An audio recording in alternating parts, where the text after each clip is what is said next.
snack. Me and you gonna have a little chat about books. Hi guys, so I am here today to do some book reviews, and the first book review that I'm going to be doing is focusing on 3 of the Little Black Penguin classics. I read these as part of a read-along, and I really didn't know what to expect because I got them all for 80p, so that's really cheap. They're very short, 50-ish pages, they're really short. And I don't tend to go for classics, so this seemed like a good sort of gateway into classics potentially for me, because I don't usually pick them up. And I would like to pick up more, I find it very difficult to get my head around the idea of reading a classic. So the 3 that I managed to read: The Voyage of Sir Francis Drake Around the Whole Globe, and this is by Richard Hakluyt. I'm so sorry if I butchered that, I have no idea how you say it. Goblin Market by Christina Rossetti, and the last one was The Tinderbox by Hans Christian Andersen. So I'm going to be really quick with each of these, and I'm going to give you a quick idea of what you get in these small books and what I thought of them. So, starting with the Hans Christian Andersen, this one is a collection of Hans Christian Andersen's different fairy tales or folk tales, whatever you want to call them. It does include The Tinderbox, which I'd already read. It also includes Little Klaus and Big Klaus, which I'd never read before, but I really enjoyed that one. The Princess on the Pea, which I had read before. The Steadfast Tin Soldier, which again I had read before.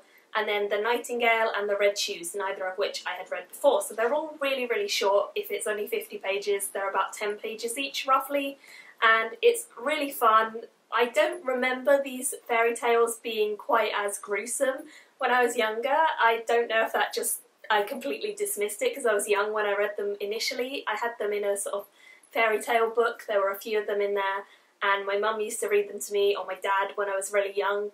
And I did remember bits of the story, but then there was a lot more brutality and a lot more sort of morbid themes and things like that, which I found really good as a reader coming back to the series and coming back to the different stories, because it kind of appeals to everyone. So I actually really enjoyed this overall. I read it as part of the Dewey's 24-hour read-along, and I just really enjoyed it. I gave it 4 out of 5 stars because even though it's really short, they're really easy to get through. It was definitely great for the readathon.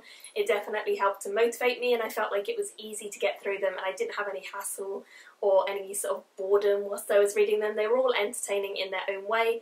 It's a bit of fun. 80p, I definitely can't complain, so 4 out of 5 stars for that one. Moving on to Goblin Market, which is a collection of various different poems by Christina Rossetti.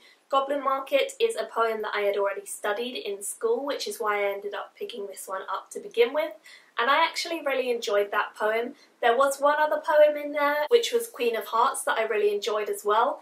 But on the whole, poetry isn't something that I feel like I connect with very easily. It's also something that I find really difficult to get into. So the only 2 poems that I actually really enjoyed were Goblin Market and Queen of Hearts, and the rest of the poems were all either really kind of wishy-washy and I didn't really understand what the themes were, kind of strange themes that I just wasn't sure why we were reading about it, and a lot of them had a very samey vibe to them as well. So there would be one poem and then a couple of pages later there'd be another poem on exactly the same theme and things like that. So although some of it was interesting, there was a lot that wasn't, so I could only give this a 3 out of 5 stars. Even though I did enjoy Goblin Market and Queen of Hearts, the rest of the poetry wasn't really to my liking. So it was quick, it was easy to get through, but again, it wasn't my favourite of all of them, and I much preferred the fairy tale approach to the poetry approach. And the final one that I read as part of the Dewey's 24-hour readathon was The Voyage of Sir Francis Drake Around the Whole Globe.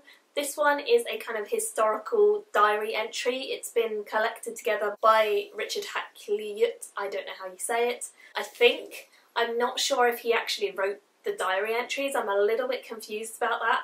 But basically the first story follows the voyage of Drake around the world, and then there's a second sort of account or recounting of Cavendish as he does the same sort of journey around the world, but with his crew.